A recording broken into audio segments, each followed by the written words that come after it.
बांग्लादेश में मर रहे लोकतंत्र को बचाया है इन 3 युवाओं ने। बांग्लादेश में हालात अस्थिर हैं। लंबे समय तक बांग्लादेश की कमान संभालने वाली शेख हसीना बिगड़े हालातों के बीच अपनी बहन के साथ देश छोड़कर सुरक्षित जगह पर रवाना हो गई हैं। कहा जा रहा है शेख हसीना भारत के रास्ते यूरोप के किसी देश जा रही हैं। आइए आपको समझाते हैं बांग्लादेश में इस बवाल की पूरी कहानी। बांग्लादेश में क्यों हो रहे हैं प्रदर्शन? शेख हसीना को बांग्लादेश में हो रहे बड़े स्तर पर विरोध प्रदर्शनों की वजह से इस्तीफा देना पड़ा। सोमवार को प्रदर्शनकारी ढाका स्थित पीएम आवास में घुस गए। बांग्लादेश में विवादित कोटा सिस्टम के खिलाफ प्रदर्शन चल रहा है। इस सिस्टम के तहत 1971 में बांग्लादेश की स्वतंत्रता के लिए लड़े गए संग्राम में हिस्सा लेने वालों के रिश्तेदारों को 30% सरकारी नौकरियां दी जाती थीं। छात्रों का कहना है कि इस सिस्टम के जरिए शेख हसीना और उनकी पार्टी अपने वफादारों को फायदा पहुंचाती है। बांग्लादेश में बवाल हुआ शुरू। बांग्लादेश में प्रदर्शन पिछले महीने शुरू हुए और तब से अब तक इस बवाल में करीब 300 लोग मारे जा चुके हैं। शुरुआत में ये प्रोटेस्ट सिविल सेवा में कोटा के खिलाफ शुरू हुआ था, लेकिन बाद में इसने सरकार विरोधी रूप ले लिया और प्रदर्शनकारी पीएम शेख हसीना के इस्तीफे की मांग करने लगे।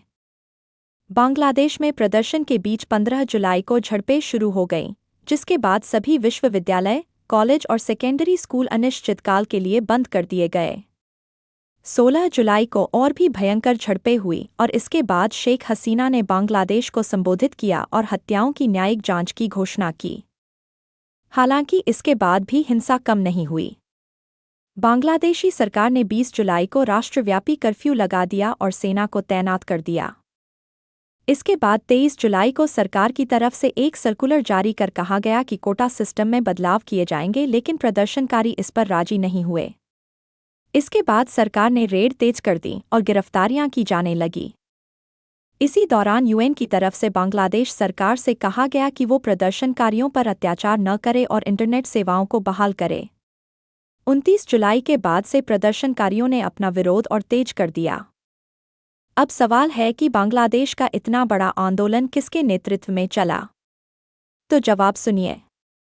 3 छात्र नेता ने उखाड़ फेंकी शेख हसीना की सत्ता। इस युवा नेता के चलते बांग्लादेश में चला इतना बड़ा आंदोलन।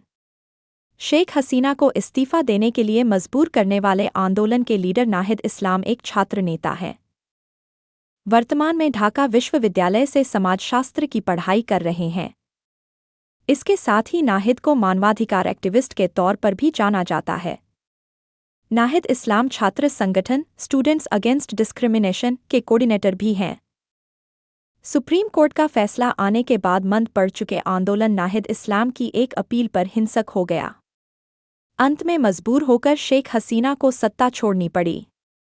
इतना ही नहीं, उन्हें अपनी जान बचाने के लिए भी बांग्लादेश भी छोड़ना पड़ा। हसीना के इस्तीफा देने और देश छोड़ने के बाद नाहिद ने अगले 24 घंटे में एक अंतरिम सरकार गठन करने की अपील की।